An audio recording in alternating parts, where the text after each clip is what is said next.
की भागा commander Jolani, Syria पर इजरायली कब्जा। 24 साल से सीरिया पर एक छत्र राज करने वाले बशर अल असद को इस्लामी चरमपंथी संगठन हयात तहरीर अल शाम यानी एचटीएस ने सिर्फ 10 दिन में सीरिया से भगा दिया। लेकिन अब खबर आ रही है कि जब से इजरायली सेना ने सीरिया पर भयानक जमीनी और हवाई हमले शुरू किए हैं, उसके बाद से दावा किया जा रहा है कि इजरायल सीरिया के बहुत बड़े इलाके पर कब्जा कर चुका है और पूरे सीरिया पर कब्जा करने की कोशिश में जुटा है। हम इन 3 तस्वीरों के जरिए दिखाने जा रहे हैं कि लोमड़ी की तरह चालाक और शातिर इजरायली सेना ने सीरिया में ऐसा भ्रम युद्ध शुरू कर दिया है जिसमें हयात तहरीर अल शाम यानी एचटीएस का मुखिया चीफ कमांडर अबू मोहम्मद अल जूलानी बुरी तरह से फंस गया है। कुछ खबरों में दावा किया गया है कि कमांडर जूलानी ने डंके की चोट पर कहा कि उसे मोहरा बनाया जा रहा है और अब कोई भी देश हयात तहरीर अल शाम यानी एचटीएस का साथ देने को तैयार नहीं है। इधर इजरायली सेना सीरिया में मौजूद मिसाइल सेंटर, सीरियाई सेना के टैंक, तोप, रॉकेट लॉन्चर, यहां तक कि हथियारों से जुड़ी केमिकल फैक्ट्री को भयंकर हमलों से तबाह कर दिया गया है। मिडिल ईस्ट से जुड़े एक्सपर्ट्स का दावा है कि इजरायल मौके का फायदा उठाते हुए पूरे सीरिया पर कब्जा करना चाहता है, जिसमें कहीं ना कहीं अमेरिका भी शामिल है। जो तस्वीरें सीरिया के गोलान हाइट्स और दूसरे इलाकों से आ रही हैं, उसमें साफ देखा जा सकता है कि इस वक्त इजरायली सेना ने गाजा और लेबनान की बजाय सीरिया पर भीषण हमले शुरू कर दिए हैं। इजरायली हमलों से जुड़ी कुछ तस्वीरें तो ऐसी हैं जिन्हें देखकर फ्रांस, जर्मनी और ब्रिटेन तक चकरा गए हैं। फ्रांस ने तो यहां तक कह दिया है कि इजरायली सेना को सीरियाई इलाकों से तुरंत निकल जाना चाहिए, जबकि जर्मनी और ब्रिटेन ने इजरायल से कहा कि वो सीरिया पर हमला करने में संयम और सावधानी बरतें। लेकिन हैरानी की बात तो यह है कि इस वक्त इजरायली प्रधानमंत्री नेतन्याहू किसी की भी बात नहीं सुन रहे हैं और पूरे सीरिया पर हमले कर रहे हैं। जरा देखिए इजरायली सेना ने सीरिया का क्या हाल किया है।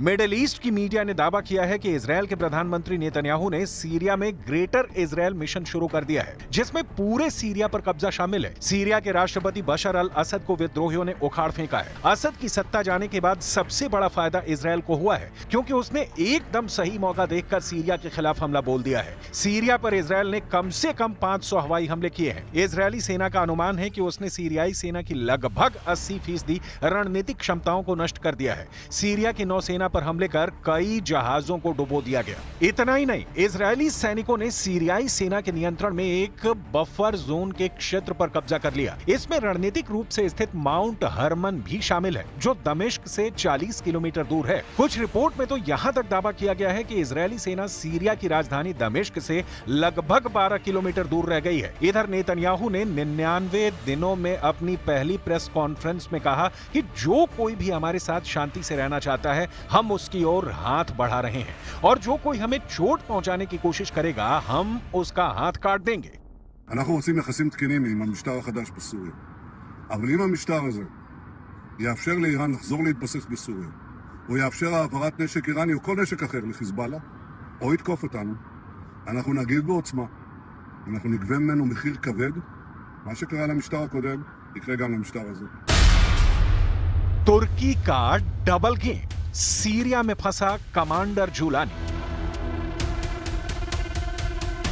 हैरानी की बात तो यह है कि सीरिया के असद परिवार का पतन करने वाला इस्लामिक चरमपंथी संगठन हयात तहरीर अल शाम यानी एचटीएस भी इजरायली हमलों के सामने बेबस नजर आ रहा है। कुर्द लड़ाकों को बेरहमी से मारने वाला कमांडर अबू मोहम्मद अल जूलानी भी समझ नहीं पा रहा है कि इजरायली सेना से कैसे मुकाबला किया जाए, क्योंकि तुर्की ने अब कमांडर जूलानी के साथ ऐसा खेला कर दिया है जिसकी वजह से सीरिया में हयात तहरीर अल शाम यानी एचटीएस बुरी तरह से फंस गया है। यानी तुर्की अब हयात तहरीर अल शाम का साथ देने को तैयार नहीं है, क्योंकि इजरायल ने अमेरिका पर दबाव बनाया है कि अगर सीरिया पर हयात तहरीर अल शाम यानी एचटीएस की सरकार आई तो पूरे मिडिल ईस्ट में आईएसआईएस की तरह हमले होंगे और कमांडर जूलानी दूसरा बगदादी साबित होगा। जरा 42 साल के कमांडर अबू मोहम्मद अल जूलानी की ये नई तस्वीरें देखिए। सीरिया की राजधानी दमिश्क में अल शफीई मस्जिद से निकलते वक्त कमांडर जूलानी थोड़ा तनाव में दिख रहा है। इसके पीछे की सबसे बड़ी वजह यह है कि अचानक तुर्की अमेरिका ने HTS से दूरी बनानी शुरू कर दी है। खुद कमांडर जूलानी ने मीडिया के सामने बोलते हुए जो कहा वो दिखाता है कि अमेरिका, तुर्की और इजरायल मिलकर सीरिया में बड़ा खेल शुरू कर चुके हैं।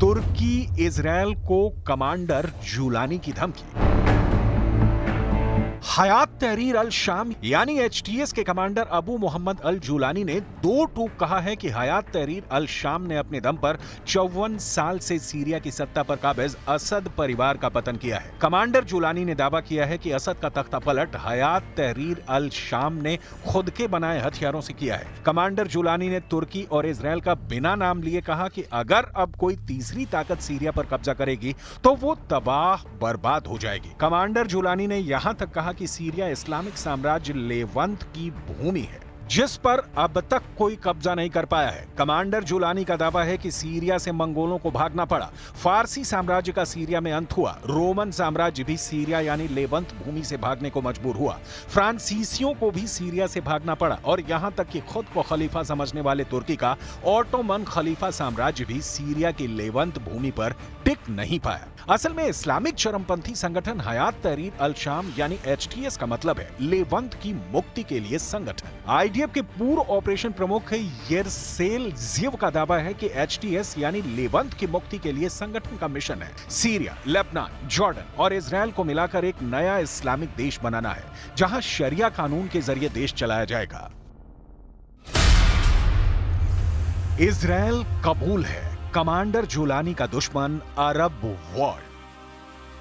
अब सवाल उठता है कि अगर कमांडर जूलानी को तुर्की या फिर किसी और देश भागना पड़ा या फिर इजरायली सेना से सीधी जंग करनी पड़ी तो क्या मिडिल ईस्ट के अरब और मुस्लिम देश हयात तहरीर अल शाम यानी HTS का साथ देंगे? इसका जवाब है मौजूदा हालात को देखते हुए हयात तहरीर अल शाम यानी HTS का साथ ना तो अरब और मुस्लिम देश देने को रत्ती भर भी तैयार है, बल्कि अरब और मुस्लिम देश अमेरिका पर भड़क रहे हैं कि वो हयात तहरीर अल शाम यानी HTS को सीरिया में भस्मासुर बनाने में क्यों लगा है।